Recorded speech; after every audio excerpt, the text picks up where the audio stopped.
الحمدللہ الحمدللہ الذی ہدانا سواء الطریق وجعل لنا التوفیق خیر رفیق والصلاة والسلام علی من ارسلہ ہدی وبالاہتداء حقیق ونورا به الاقتداء یلیق وعلی آلہ واصحابہ الذین صعدوا فی مناہج الصدق بالتصدیق وصعدوا فی مارج الحق بالتحقیق اما بعد فاعوذ باللہ من الشیطان الرجیم بسم اللہ الرحمن الرحیم رب اشرح لی صدری ویسر لی امری واحلل عقدۃ من لسانی یفقہوا قولی۔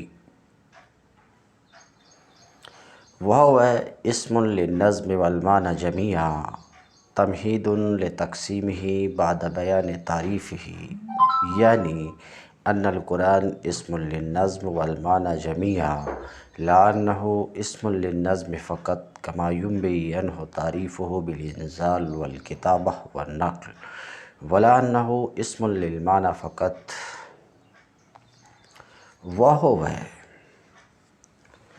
اسم للنظم والمعنی جمیعا، ہوا کی ضمیر کا مرجع قرآن ہے۔ تو ماتن کہتے ہیں قرآن نظم اور معنی سب کا نام ہے، دونوں کا نام ہے۔ مطلب بیان ہوگا، مگر شارح کیا کہتے ہیں؟ تمہید لتقسیمہ بعد بیان تعریفہ۔ مصنف کی یہ عبارت اسم للنظم والمعنی جمیعا، یہ کتاب یعنی قرآن کی تقسیم کی تمہید ہے، یعنی قرآن کی تقسیم کرنا چاہ رہے ہیں۔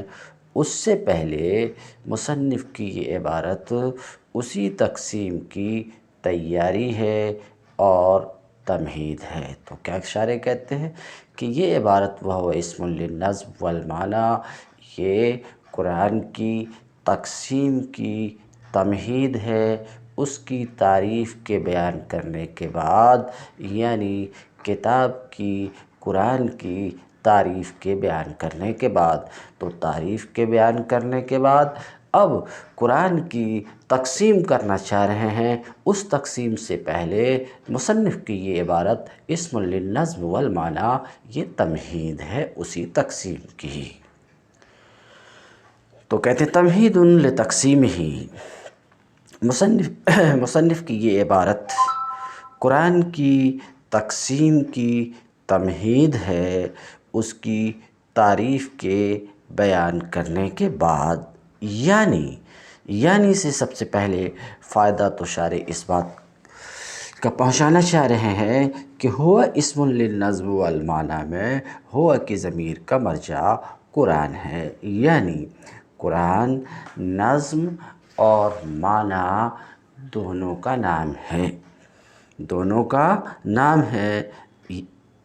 اس عبارت سے مصنف کی مراد یہ نہیں ہے کہ قرآن اس مجموع کا نام ہے جو مرکب ہے نظم اور معنی سے، کیونکہ یہ بات کہ قرآن اس مجموع کا نام ہے جو نظم اور معنی سے مرکب ہے، کسی معتبر شخصیت سے یہ بات منقول نہیں ہے۔ تو اس کا کیا معنی ہے اسم للنظم والمعنی جمیعا کا؟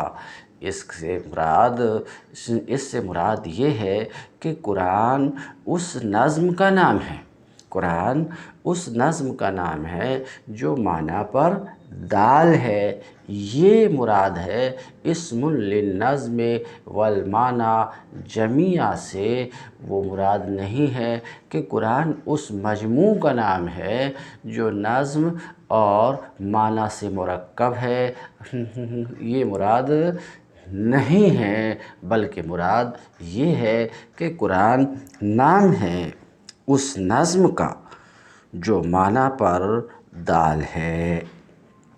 کہتے ہیں یعنی قرآن نظم اور معنی دونوں کا نام ہے۔ سماعت فرمایا لا انہو اصل میں یہاں پر 3 احتمالات ہیں۔ احتمالات 3 یہ کہ قرآن صرف نظم یعنی لفظ کا نام ہو، جسے کلامی لفظی آپ کہتے ہیں، جیسے احل اللہ البیع وحرم الربا، یہ نظم ہے، تو قرآن صرف نظم کا نام ہو۔ تو 3 احتمالات ہیں۔ نمبر 1، قرآن صرف نظم یعنی کلام لفظی کا نام ہو، یا صرف معنی کا نام ہو قرآن، معنی یعنی کلام لفظی کا مدلول، ترجمہ لفظی اس کا نام ہو، مثلا بیع کی حلت، ربا کی حرمت۔ یہ احل اللہ البیع وحرم الربا کا ترجمہ لفظی ہے۔ تو 3 احتمالات یہاں پر ہوتے ہیں کہ قرآن صرف نظم کا نام ہو یعنی کلام لفظی کا نام ہو، یا یہ کہ قرآن صرف معنی کا نام ہو یعنی نظم کے ترجمہ لفظی کا نام ہو، یا یہ کہ قرآن اس نظم کا نام ہو، جو اس نظم کا نام ہے جو معنی پر دال ہے۔ 3 احتمالات ہیں اور تینوں کی طرف جانے والے گئے ہیں۔ تو بعضوں کا یہ خیال ہے کہ قرآن صرف نظم کا نام ہے، قرآن صرف نظم یعنی کلام لفظی کا نام ہے۔ وہ اس بات پر کہ قرآن صرف نظم کا نام ہے 2 طریقے سے استدلال کرتے۔ نمبر 1 یہ کہ دیکھیے قرآن کی تعریف کی گئی، قرآن کی تعریف کی جاتی ہے ان الفاظ کے ذریعے سے: المنزل علی الرسول علیہ السلام، المنقول عنہ نقلا متواترا، المکتوب فی المصاحف۔ تو انزال، کتابت، نقل، یہ سب الفاظ کے صفات ہیں، نظم کے صفات ہیں، نظم کے صفات ہیں، اور انہی کے ذریعے سے قرآن کی تعریف کی گئی ہے، کی جاتی ہے۔ تو یہ تو دلیل ہے اس بات کی کہ قرآن صرف نظم کا نام ہے، لفظ کا نام ہے، لفظ کا نام ہے، کلام لفظی کا نام ہے۔ تو قرآن نظم کا نام ہے، اس بات پر قرآن کی تعریف میں آنے والے قیود اور الفاظ سے استدلال کرتے ہوئے کہتے ہیں کہ دیکھو انزال، کتابت، نقل، یہ سب لفظ کے صفات ہیں، لہٰذا قرآن نظم اور لفظ کا نام ہے، کلام لفظی کا نام ہے۔ نیز اس بات پر ایک آیت سے بھی استدلال کرتے ہیں کہ دیکھیے قرآن پاک میں ہے اِنَّا أَنزَلْنَاهُ قُرْآنًا عَرَبِيًّا۔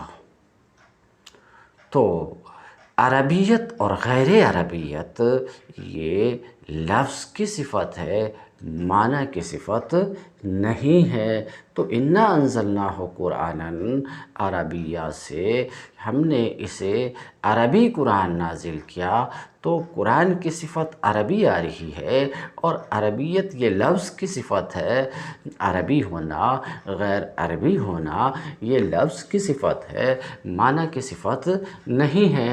اس سے بھی یہ بات معلوم ہوئی، یہ آیت اس بات کو بتا رہی ہے کہ قرآن کلام لفظی کا نام ہے، نظم کا نام ہے، لفظ کا نام ہے۔ ایک دوسرا فریق اس بات کا قائل ہے کہ قرآن صرف معنی کا نام ہے، قرآن صرف معنی کا نام ہے، یعنی کلام لفظی کا ترجمہ لفظی اس کا نام قرآن ہے۔ تو ایک دوسرے فریق کے نزدیک قرآن صرف معنی کا نام ہے، اور وہ بھی اس بات پر 2 طریقے سے استدلال کرتے۔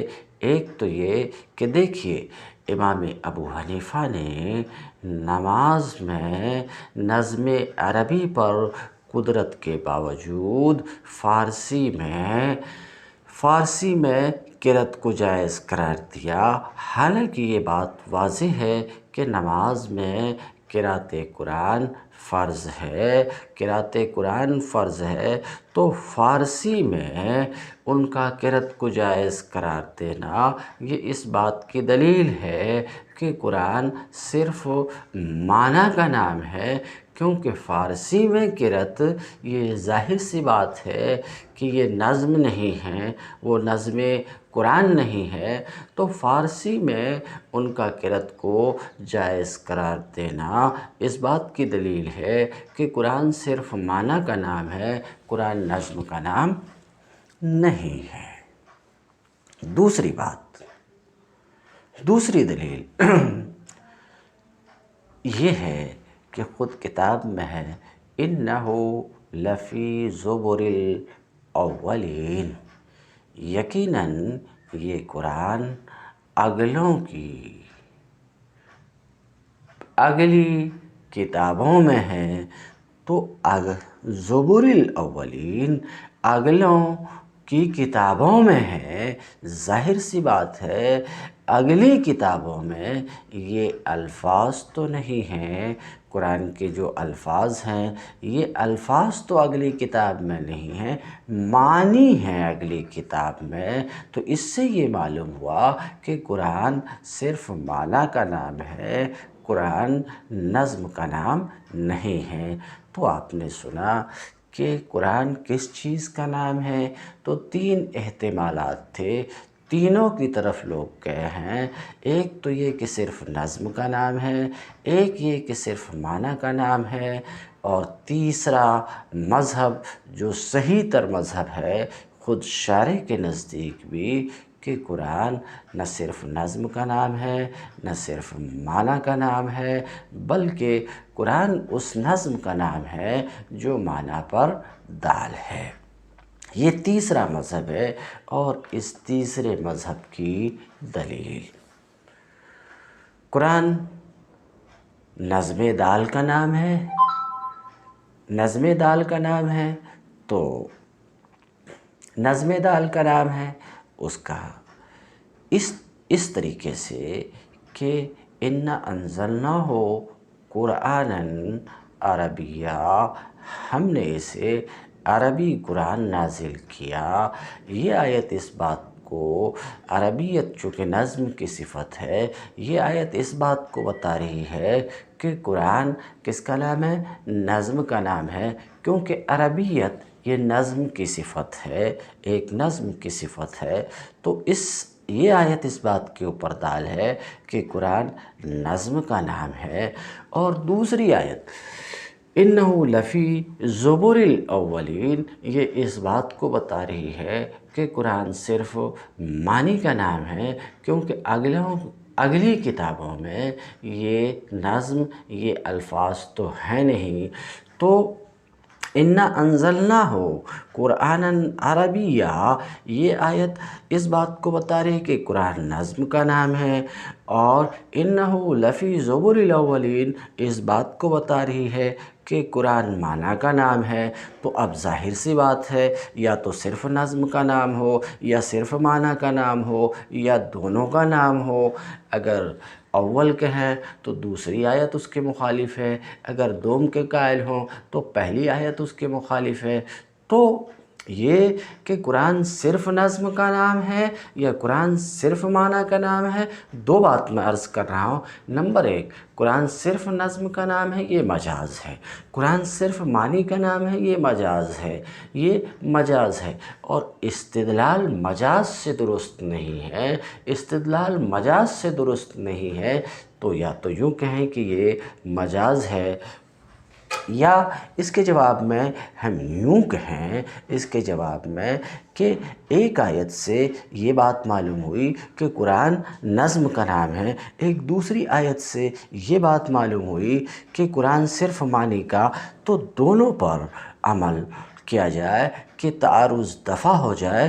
اس کی صورت یہ ہے کہ قرآن نام ہو اس نظم کا جو معنی پر دال ہے، نظم کا، اس پہ پہلی آیت دال اس کی دلیل پہلی آیت ہے، اور معنی کا نام ہے، اس پر دوسری آیت دال ہے، اس کی دلیل دوسری آیت ہے۔ تو قرآن بر مذہب اصح نام ہے اس نظم کا جو معنی پر دال ہے، قرآن اس نظم کا نام ہے، یہی صحیح تر مذہب ہے۔ اب ہم دیکھتے ہیں کہ شارح اس پر کیا کچھ گفتگو کرتے ہیں۔ تمہید لتقسیمہ، مصنف کی یہ عبارت وہو اسم للنظم والمعنی جمیعا، قرآن کے تقسیم کی تمہید ہے اس کی تعریف کے بیان کرنے کے بعد، یعنی قرآن نظم اور معنی دونوں کا نام ہے، یعنی نظم کا نام ہے قرآن جو معنی پر دال ہے۔ ایسا نہیں ہے کہ قرآن صرف نظم کا نام ہے، ایسا نہیں ہے کہ قرآن صرف نظم کا نام ہے۔ کما ینبغی عنہ تعریفہ بالانزال والکتابہ والنقل، قرآن صرف نظم کا نام نہیں ہے جس کی طرف بعض لوگ گئے ہیں، اس وجہ سے بعض لوگ چلے گئے ہیں کہ قرآن کی تعریف کی جاتی ہے انزال سے، کتابت سے اور نقل سے، اور یہ الفاظ انزال، کتابت، نقل یہ اس بات کی خبر دیتے ہیں کہ قرآن نظم کا نام ہے، کیونکہ ان میں سے ہر ایک نظم کی صفت ہے۔ ایسا نہیں ہے کہ قرآن صرف نظم کا نام ہے۔ کما ینبغی عنہ، جیسا کہ پتہ دیتی ہیں، خبر دیتی ہیں اس بات کی کہ قرآن صرف نظم کا نام ہے، کیسے؟ قرآن کی انزال اور کتابت اور نقل کے ذریعے تعریف کیے جانے سے۔ ولا انہ اسم للمعنی فقط، اور ایسا بھی نہیں ہے کہ قرآن صرف معنی کا نام ہے، یہ بھی درست نہیں ہے جس کی طرف بعض لوگ گئے ہیں۔ جیسا کہ وہم ہوتا ہے کہ قرآن صرف معنی کا نام ہے، یہ وہم کیسے ہوتا ہے؟ امام ابو حنیفہ رحمۃ اللہ علیہ کے نماز میں قرأت فارسی کو جائز قرار دے دینے سے، مع القدرۃ علی النظم العربی، نظم عربی پر قدرت کے باوجود۔ کیا کہنا چاہ رہے ہیں؟ بعض لوگ اس بات کے قائل ہیں کہ قرآن صرف معنی کا نام ہے، اس لیے کہ امام ابو حنیفہ اس بات کے قائل تھے۔ امام ابو حنیفہ نے ایسا فرمایا کہ نماز میں قرأت فارسی جائز ہے، نظم عربی پر قدرت کے باوجود، اور قرأت فارسی ظاہر سی بات ہے یہ نظم قرآنی نہیں ہے بلکہ یہ معنی ہے، تو معلوم یہ ہوا کہ قرآن صرف معنی کا نام ہے، نظم کا نام نہیں ہے۔ بعض لوگ اس بات کے بھی قائل ہوئے ہیں۔ وذالک لأن الأوصاف المذکورہ جاریۃ فی المعنی، اور وہ یعنی قرآن کا نظم و معنی دونوں کا نام ہونا، وذالک قرآن کا نظم و معنی دونوں کا نام ہونا، یعنی قرآن اس بات کا نام ہونا کہ قرآن اس نظم کا نام ہے جو معنی پر دال ہے، وذالک، اور قرآن کا نظم و معنی دونوں کا نام ہونا یہ ثابت ہے، ذالک یہ ثابت ہے اس دلیل سے کہ مذکورہ اوصاف یعنی انزال، کتابت نقل کہتے ہیں، اس لیے کہ مذکورہ اوصاف معنی میں بھی تقدیراً جاری ہے، کیونکہ معنی گویا کہ وہ بھی منزل، منزل، مکتوب اور منقول ہیں الفاظ کے واسطے سے۔ اور رہا امام ابو حنیفہ کا فارسی زبان میں نماز کے اندر قرأت کو جائز قرار دینا، تو وہ ایک عذر کی وجہ سے تھا، اور وہ عذر یہ ہے کہ نماز کی حالت اللہ تبارک و تعالیٰ کے ساتھ سرگوشی، ہم کلامی کی حالت ہوتی ہے، اور نظم عربی موجز و بلیغ ہے، تو ہو سکتا ہے کہ اس کے اوپر نظم عربی پر قادر نہ ہو، اس لیے خاص نماز کے اندر امام نے نظم کو رکن غیر لازم قرار دیا، اور یہ کہا کہ مقصود اصلی معنی ہے۔ یا اس وجہ سے امام ابو حنیفہ نے نماز میں فارسی زبان میں قرأت کو جائز قرار دیا کہ عربی پہ قدرت کے باوجود اگر وہ عربی قرأت میں لگے گا تو ذہن عربی سے حسن بلاغت کی طرف منتقل ہوگا، براعت کی طرف منتقل ہوگا۔ بلاغت کلام فصیح کا مقتضائے حال کے مطابق ہونا یہ بلاغت ہے، اور براعہ فصاحہ، فضیلہ۔ تو اگر عربی قرأت میں مشغول ہوگا تو ذہن اس سے حسن بلاغت اور براعت کی طرف منتقل ہوگا۔ وَيَتَلَذَّذُ بِالْأَسْجَاءِ، اور سجا کی جمع اسجا، اور فاصلوں سے وہ لطف اندوز ہوگا، لذت حاصل کرے گا۔ اسجا سج ان کی جمع ہے، فواصل فاصلہ کی جمع ہے۔ سجا کسے کہتے ہیں؟ نثر، منثور فقرہ نثر کے آخر میں کوئی لفظ واقع ہو اور اس کے مناسب دوسرے فقرے میں بھی ایک لفظ واقع ہو، یہ بات اگر نثر میں ہے تو سجا کہلاتی ہے، نظم میں ہے تو قافیہ کہلاتی ہے، اور قرآن میں ہے تو اسے فاصلہ کہتے ہیں۔ یا اس وجہ سے امام نے فارسی میں قرأت کو جائز قرار دیا کہ اگر عربی قرأت میں اللہ سے ہم کلامی کرنے والا نماز میں مشغول ہوگا تو اس عربی سے ذہن اس کا منتقل ہوگا حسن بلاغت کی طرف اور براعت کی طرف، اور سجا اور فاصلوں سے لطف اندوز ہوگا، لذت حاصل کرے گا۔ ایسی صورت میں اللہ تعالیٰ کے ساتھ خالص حضور نہیں رہ پائے گا، بلکہ یہ نظم عربی اس کے اور اللہ تعالیٰ کے درمیان حجاب بن جائے گا۔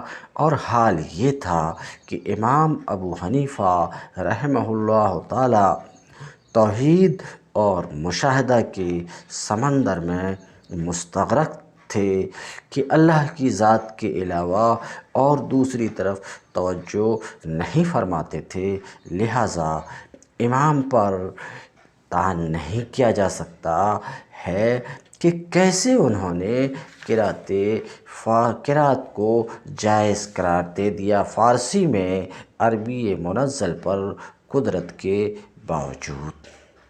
معاشی کہتے ہیں یہ عذر پیش کرنے کی کوئی ضرورت نہیں ہے کہ امام ابو حنیفہ بحر توحید میں ڈوبے ہوئے تھے، اللہ کی ذات کے سوا کسی اور چیز کی طرف توجہ نہیں کرتے تھے، تو یہ دیکھتے ہوئے کہ کہیں یہ نظم عربی حجاب نہ بن جائے نمازی اور خدا کے درمیان، انہوں نے یہ قول کیا کہ فارسی میں بھی نماز میں قرأت جائز ہے۔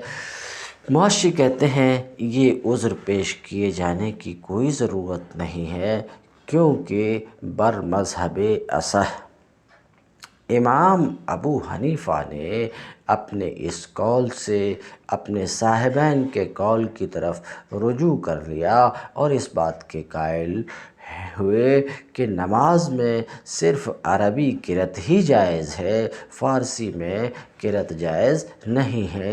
جب انہوں نے رجوع کر لیا تو اس عذر کی ضرورت نہیں ہے۔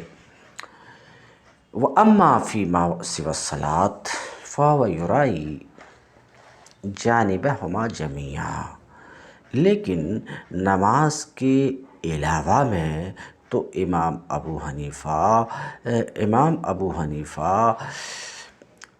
دونوں جانب یعنی لفظ اور معنی دونوں جانب کو ملحوظ رکھتے ہیں، لحاظ رکھتے ہیں۔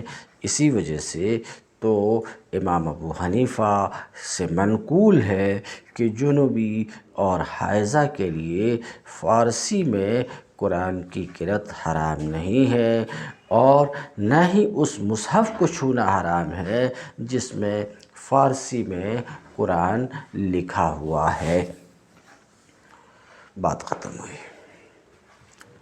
اب جیسا کہ آپ نے سماعت فرمایا وَهُوَ اسْمٌ لِلنَّظْمِ وَالْمَعْنَى، قرآن نظم اور معنی دونوں کا نام ہے، یعنی اس نظم کا نام ہے جو معنی پر دال ہے۔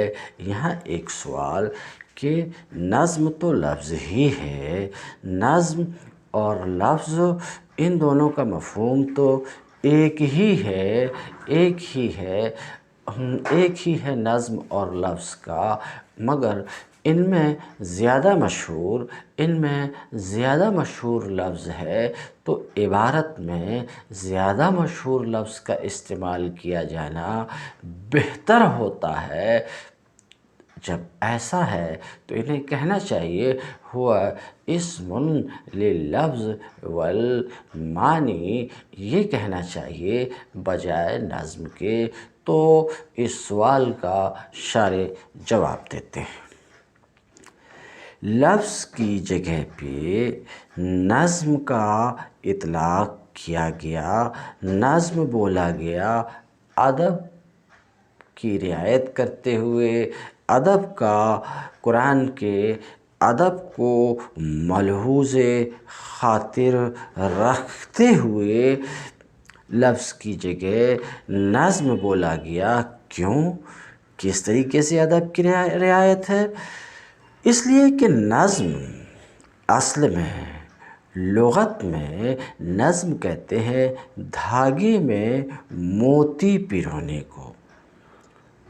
لغت میں نظم اس چیز کا نام ہے، اور لغت میں لفظ رمی پھینکنے کا نام ہے۔ پھینکنے کا تو دھاگے میں موتی پرونا یہ ایک حسین اور خوبصورت معنی ہے۔ اس حسن اور خوبصورتی کی وجہ سے، ادب پیش نظر رہنے کی وجہ سے مصنف نے لفظ کی جگہ نظم کا استعمال کیا۔ وَإِنْ كَانَ النَّظْمُ يُطْلَقُ فِي الْعُرْفِ عَلَى الشِّعْرِ أَيْضًا، اگرچہ یہ بات بھی صحیح ہے کہ نظم عرف عام میں شعر پر بھی بولا جاتا ہے، جو شعر پر بھی بولا جاتا ہے، جو شرع کی نظر میں ایک ناپسندیدہ شے ہے، یہ بات صحیح ہے، مگر لغت میں تو اس کا حسین معنی ہے، تو لغوی معنی کی طرف نظر کرتے ہوئے لفظ کی جگہ نظم کا اطلاق کیا گیا، بات ختم ہوئی۔ وَيَنبَغِي، شارح کہتے ہیں یہ بات بھی فائدے سے خالی نہیں ہے، اس بات کو بھی آپ کو جاننا چاہیے کہ ہوا اسم للنظم والمعنی، شارح کہتے ہیں کہ نظم سے اشارہ کلام لفظی کی طرف ہے۔ نظم سے اشارہ کس کی طرف ہے؟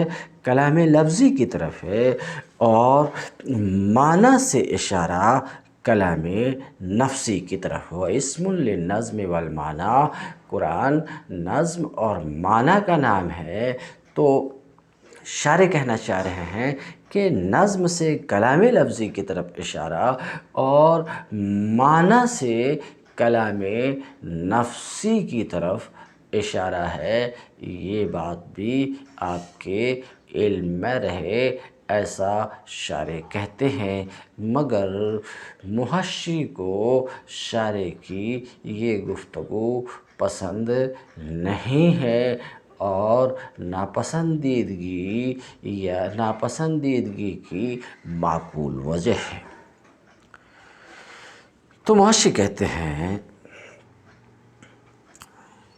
کہ شارح کا کہنا کہ معنی سے کلام نفسی کی طرف اشارہ ہے، اس میں نظر ہے۔ اولاً اس وجہ سے کہ یہ بات اصولین کی غرض سے میل نہیں کھاتی، کیونکہ اصولین کی غرض وابستہ ہے ترجمہ لفظی سے، کلام نفسی سے نہیں، اور ترجمہ لفظی ہی اصولین کے کلام کے مطابق ہے، ترجمہ لفظی یہی ان کے کلام سے میل کھاتا ہے۔ من تقسیمہ من نظم، کہ اصولین نظم کی تقسیم کرتے ہیں، کس اعتبار سے؟ باعتبار وضع، اس اعتبار سے کہ نظم معنی کے لیے وضع کیا گیا، اس اعتبار سے کہ لفظ معنی میں مستعمل ہے، اس اعتبار سے کہ لفظ کا معنی ظاہر ہے، خفی ہے، اور لفظ کے معنی پر دلالت وغیرہ کی کیفیت سے اصولین بحث کرتے ہیں، اس لیے اصولین کی غرض سے یہ بات میل نہیں کھاتی۔ دوسری بات کہ اب جو یہ کہہ رہے ہیں کہ معنی سے کلام نفسی کی طرف اشارہ ہے، کہتے ہیں معنی سے کلام نفسی کی طرف اشارہ ہے، یہ بات شارح کی اس وجہ سے بھی درست نہیں ہے کہ یہ تو خود شارح کے پہلے قول کے مخالف ہے، کہ انہوں نے ابھی اس سے پہلے کہا کہ قرآن صرف معنی کا نام نہیں ہے، تو اس کے بھی مخالف ہے۔ کیونکہ یہ منادی ہے اس بات کے اوپر کہ مراد معنی سے ترجمہ لفظی ہے، کلام نفسی نہیں۔ ہاں، البتہ یہ بات آپ کو معلوم ہونی چاہیے کہ کلام نفسی یہ اللہ تبارک تعالیٰ کی صفت قدیمہ کا نام ہے، جو اللہ تعالیٰ کی ذات کے ساتھ قائم ہے، وہ سکوت اور گونگا پن کے منافی ہے، اس صفت قدیمہ پر کلام لفظی دلالت کرتا ہے عقلی طور پر۔ تو کیا کہتے ہیں شارح؟ جاننا چاہیے کہ نظم سے کلام لفظی کی طرف اشارہ ہے، اور معنی سے کلام نفسی کی طرف اشارہ ہے، وَلَكِنَّ الْمَعْنَى الَّذِي هُوَ تَرْجَمَةُ النَّظْم، لیکن معنی سے کلام نفسی کی طرف اشارہ ہے، لیکن وہ معنی، لیکن ایک بات آپ کے ذہن میں رہے کہ معنی کا لفظ دو معنی پر بولا جاتا ہے، ایک تو لفظ کا ترجمہ لفظی اس پر بھی معنی بولا جاتا ہے اور کلام نفسی پر بھی معنی بولا جاتا ہے۔ تو شاعر کہتے ہیں لیکن وہ معنی جو نظم کا ترجمہ ہے، وہ معنی جو نظم قرآن کا ترجمہ ہے، کہتے ہیں لیکن وہ معنی جو نظم قرآن کا ترجمہ ہے، آپ کو معلوم ہو کہ وہ معنی جو نظم کا ترجمہ ہے وہ معنی ایسے ہی حادث ہے جس طریقے سے کہ قرآن کا نظم حادث ہے۔ کیوں وہ معنی نظم کا ترجمہ حادث ہے؟ اس لیے کہ جو ترجمہ ہے، نظم کا ترجمہ ہے، وہ تو مثال کے طور پہ یوسف اور اس کے بھائیوں کے قصے کا نام ہے، فرعون اور اس کے ڈوبنے کے قصے کا نام ہے مثال کے طور پہ، وَكُلُّ ذَلِكَ حادث۔ اور ان چیزوں میں سے ظاہر ہے کہ ہر ایک چیز حادث ہے، خود یوسف بھی اور یوسف کے بھائی بھی اور اس کی داستان بھی، فرعون بھی، فرعون کا ڈوبنا بھی، فرعون کا قصہ بھی، یہ سب کے سب حادث ہے۔ تو پھر کیوں کر کہا جاتا ہے کہ کلام نفسی اللہ کا کلام قدیم ہے؟ تو اس کے جواب میں کہتے ہیں ثم ہوا، پھر نظم قرآن یہ اللہ تعالیٰ کے امر پر دال ہے، اس کے نہیں پر دال ہے، اس کے حکم پہ دال ہے، اس کی خبر پہ دال ہے۔ نظم قرآن وہ ہے قدیم بلا ریب، وہ قدیم بلا ریب۔ اور ان چیزوں میں سے، ان امور میں سے ہر ایک بلا شبہ قدیم ہے ہمارے نزدیک۔ فتنبأ لہ، تو باخبر رہو اس سے۔ تم الدرس اليوم، وآخر دعوانا ان الحمد للہ رب العالمین۔